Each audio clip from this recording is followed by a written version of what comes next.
បាទប្រិមត្តទូទាំងជនដូចអ្វីដែលយើងបានជម្រាបជូនមុននឹងពេលដែលយើងសម្រាប់បាញ់មិញថាព្រឹត្តិការណ៍ព័ត៌មានអន្តរជាតិនៅថ្ងៃនេះគឺយើងនិយាយអំពីបទសម្ភាសន៍មួយរវាងបាទព័ត៌មានអន្តរជាតិហ្នឹងគឺថាបទសម្ភាសន៍ជាមួយលោក Rodrigo Duterte ប្រធានាធិបតីនៃប្រទេសហ្វីលីពីនជាមួយកាសែត The Fame Post បាទដែលយើងនឹងជម្រាបជូននៅពេលនេះបាទ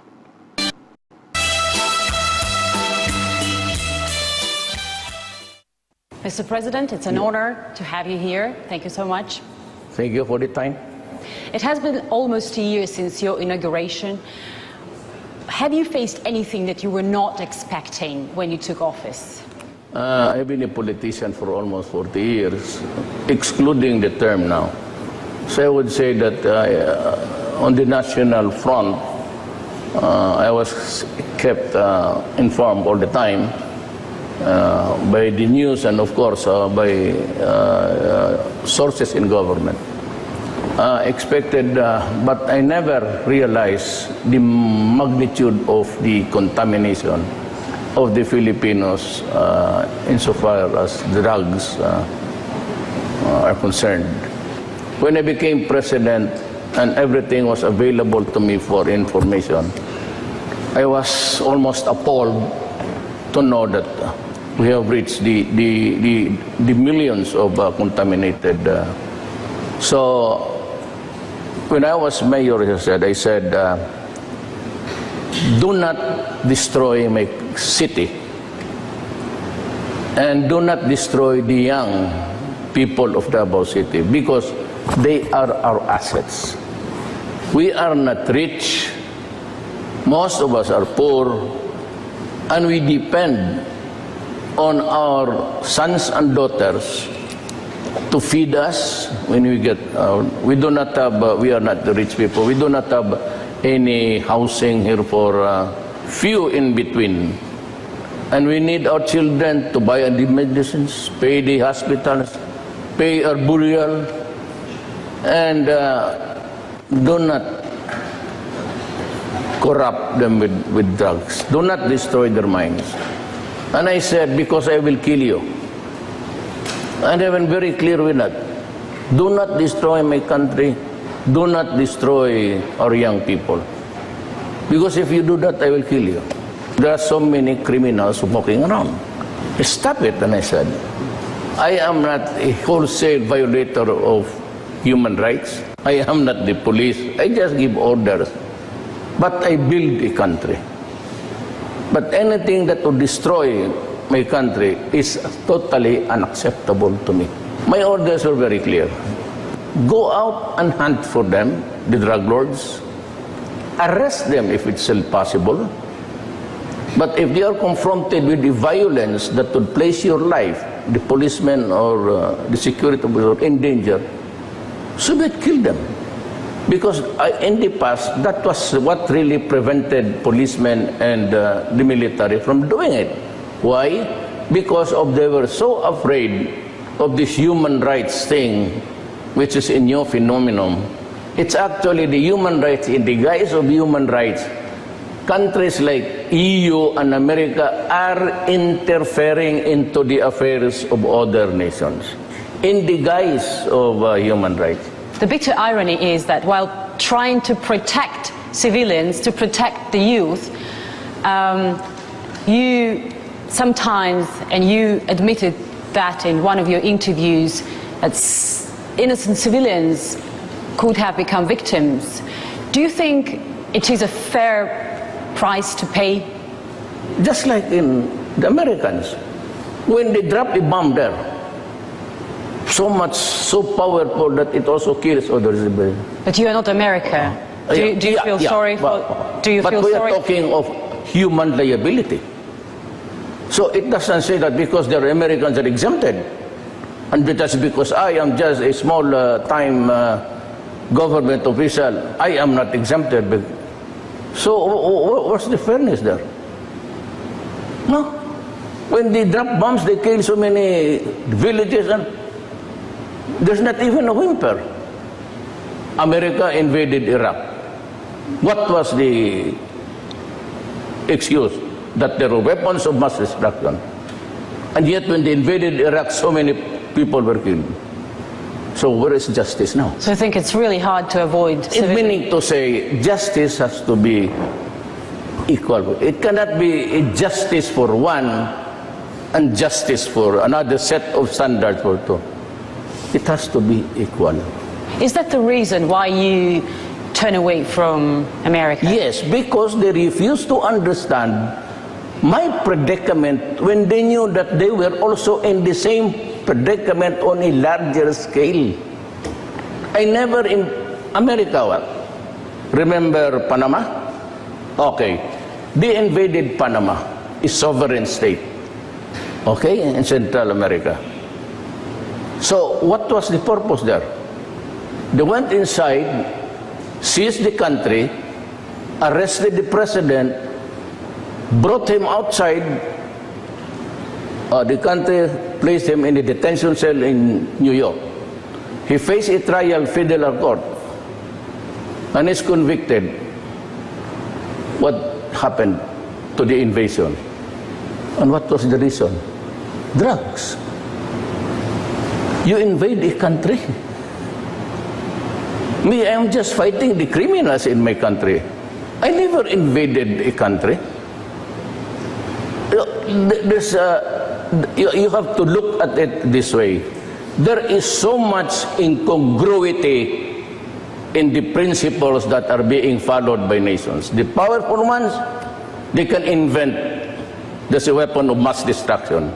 Oh, we can invade your country. Me, I never touch anybody. I do not even go to the United States.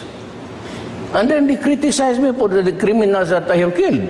Your relations with the previous U.S. administration were far from perfect. Will you give Trump's administration a chance? I think that Trump he's very good. He's a regular guy.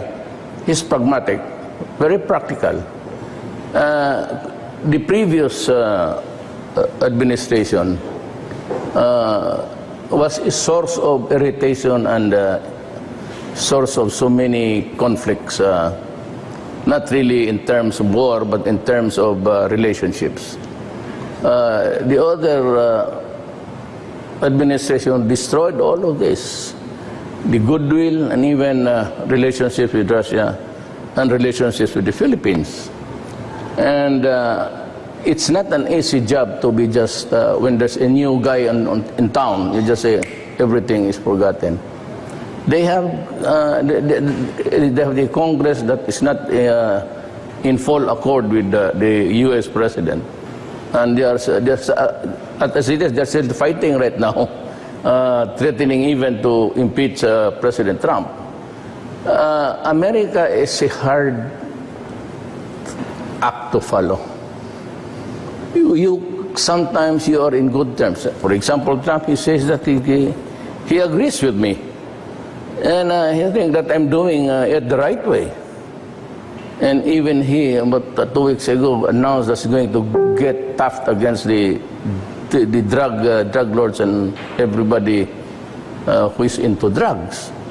You could almost find the similar words between my mouth and Trump's mouth.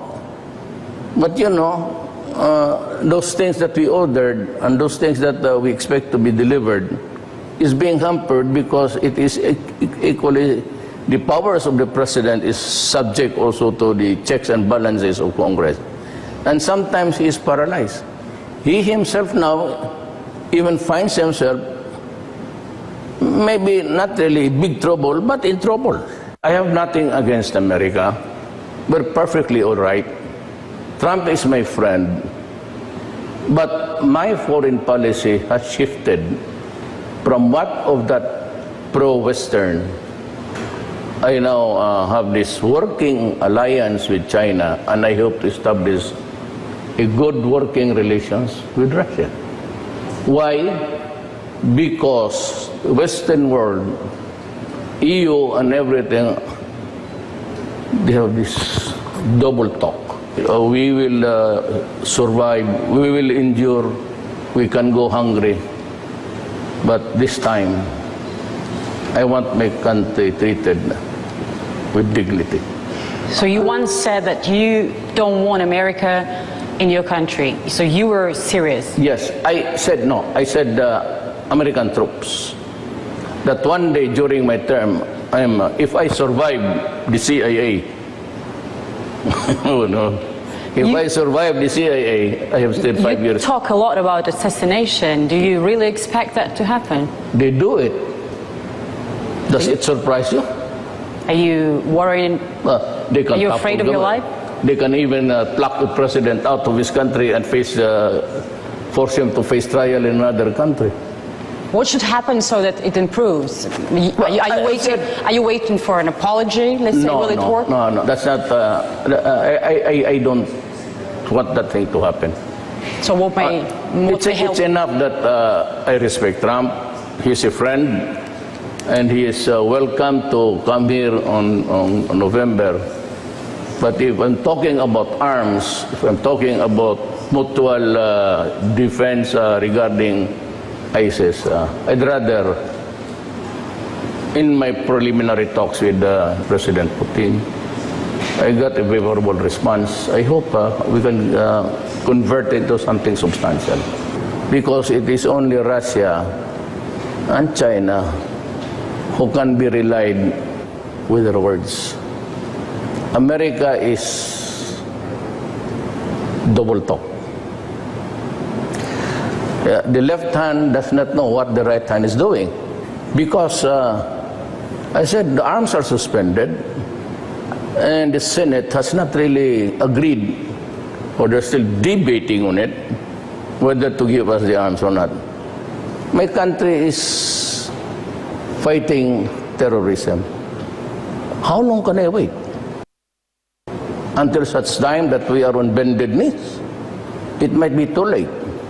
For after all, if I do not act now, and so with the drug problem, if my country collapses, who will bring it back? The United States? Russia sells arms. He does not impose she does not impose any conditions. When Russia sells the arms, he sells the arms. You need it? I will give it to you. That's a known fact. You do not attach conditions. A straight negotiation, if you're ready to help, we'll say, okay, we will help, we'll give you this. And can you do that with America? No. Because the president says he will give you, and the State Department said no. And then his Congress, we said, no, he's a human rights violator, so we keep a distance. And then, if that is the case, so be it. I will not hunker for it on bended knees. I will not ask for mercy for that alone. So what about ISIS? Do you think ISIS militants here in the Philippines, they're homegrown or they were kind of imported? There are so many Caucasians looking. We have captured or killed about 6 already. And they are from the Middle East mostly. How are you going to fight the terrorists and this task that so many countries actually fail to deal with? Well, not really fail, but put it under control. It's a state of the mind which cannot be erased easily. In every generation, there is always a serious problem to solve. And so you have to be serious about it. And sometimes not go beyond, but in excess of what is really called for, because you want an assurance that your country is safe. If you have to kill an extra guy to make it more safer, then do it. My God, do it. And if it would 100 more killed and 100 more safer, if you are a leader and you don't know how to solve it, you must be, you do not deserve, I should not be serving. Maybe what I can really say is that I do not need the presidency at this time of my life. I'm 72 years old. As president, I have to preserve and defend the Filipino nation. And I will exactly do it, whatever be the price.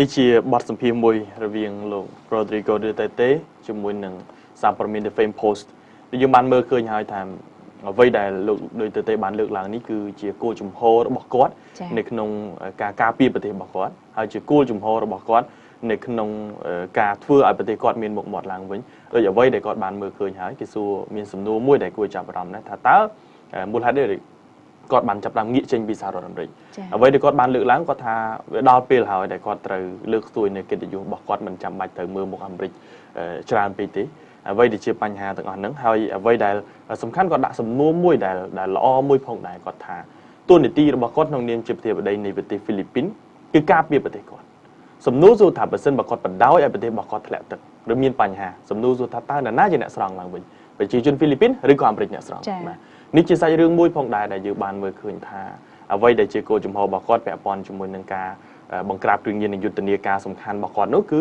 ជាហេតុផលមួយល្អសំខាន់ផងដែរដែលបានមើលឃើញហើយមនុស្សគ្រប់គ្នានៅលើពិភពលោកប្រហែលជាក៏ចាប់អារម្មណ៍ទៅលើបទសម្ភាសន៍នេះដូចគ្នាដែលវាជាបទសម្ភាសន៍មួយដែលពោពេញទៅដោយគុណប្រយោជន៍ហើយនឹងអត្ថន័យមួយចំនួនដែលយើងមើលថាហេតុអីបានជាលោកដូចទៅទេចាប់ផ្ដើមបញ្ចេញសកម្មភាពដែលធ្វើឲ្យពិភពលោកភ្ញាក់ផ្អើលបែបនេះចា៎អរគុណប្រិយមិត្តទស្សនិកជនយើងក៏សូមបញ្ចប់នៅព័ត៌មានពេលព្រឹករបស់ស្ថានីយទូរទស្សន៍កម្ពុជាប៉ូលីស 8 HD សូមអភ័យទោសរាល់កំហុសឆ្គងដែលកើតឡើងដោយអចេតនាសម្រាប់ពេលនេះយើងខ្ញុំទាំងអស់គ្នាសូមអរគុណសូមគោរពលា